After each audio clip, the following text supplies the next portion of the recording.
Moçada, o método mais tradicional de medir a transpiração é o método chamado de método gravimétrico. Grave de gravidade, mas gravidade no sentido de peso e métrico de medir. Nesse caso, nós vamos medir o peso de uma folha, pesagens sucessivas de uma folha que eu acabei de arrancar de uma árvore, de uma folha recém-arrancada, de uma folha recém-destacada. Ou seja, né? Era uma vez a plantinha idiota, e a folhinha, e etc e tal. E, gente, a planta fornece água para a folha, e a folha pede água para o transpiração.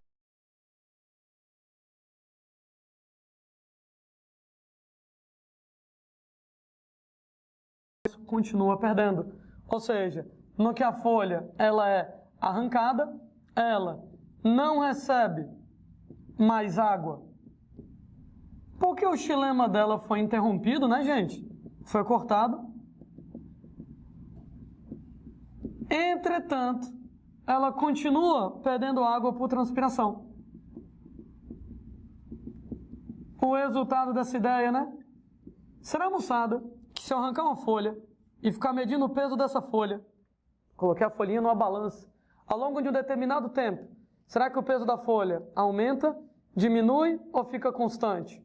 Ora, moçada, enquanto ela está na planta, ela perde e ganha água. Mas agora que eu arranquei, ela não ganha mais água, xilema cortado, entretanto continua perdendo água, e o resultado, gente, se ela não ganha mais, mas perde, a massa dela diminui. Tanto é que quando eu coloco, gente, aqui num gráfico, a massa da folha em função do tempo, olha a massa diminuindo. Essa massa diminuindo é água perdida, gente. Isso tudo é água perdida. Inclusive, toda vez que uma planta ela perde mais água do que ganha, ora, moçada, eu vou chamar de estresse hídrico em português. Falta de água, estresse hídrico. Toda vez que uma planta é submetida a estresse hídrico, o que é que ela pode fazer de mais rápido para tentar diminuir a perda de água? Fechar os estômatos. Então, o que ela vai fazer é fechar os estômatos com o objetivo de reduzir a perda de água por transpiração. Entretanto, não dá para você fechar os estômatos num piscar de olhos. Não dá para você fechar os estômatos rapidamente. Demora um certo tempo, né? Daqui que o estômago feche, você vai perdendo um bocado de água por transpiração até que o estômago feche. E aí a perda de água diminui muito.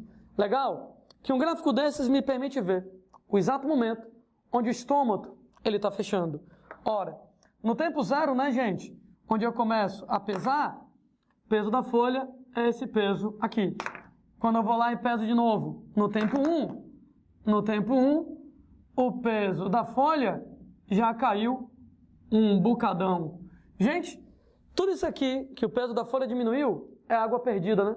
Água perdida porque o estômago, ele está arrombado de tão aberto, então perde água pra caramba. Ô, Landinha, mas não está fechando? Tá, mas o fechamento é lento. Então, no primeiro momento, o estômago ainda está muito aberto. Quando eu, moçada, vou lá e peso a segunda vez, ou terceira, né? No tempo 2, olha que o peso já diminuiu de novo. Entretanto, a coisa que chama muita atenção, do intervalo entre 0 e 1, perdeu água pra caramba.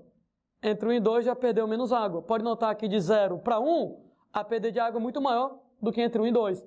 Por que entre 1 e 2 a perda de água é menor? Porque o estômago, ele já está mais fechado. Ele está fechando devagarzinho, mas está fechando. Então, como o estômago está fechando, a perda de água já é menor. Você pega, por exemplo, aqui, no intervalo, no 3, a gente já perdeu mais água ainda, mas a perda de água ainda é menor, né? Entre 1 e 2, perdeu esse tanto de água. Entre 2 e 3, já perdeu um tantinho de água, um pouco menor, estômagos ainda mais fechados. Quando eu vou lá para o tempo 4, a gente tem pessoas que a perda de água é ainda menor. Entre 2 e 3, entre 3 e 4, já diminuiu. Estômagos ainda mais fechados. Entretanto, gente, chega uma hora, por exemplo, aqui, quando eu pego no tempo 5, entre 4 e 5, a perda de água foi essa aqui. No tempo 6, entre 5 e 6, a perda de água foi a mesma.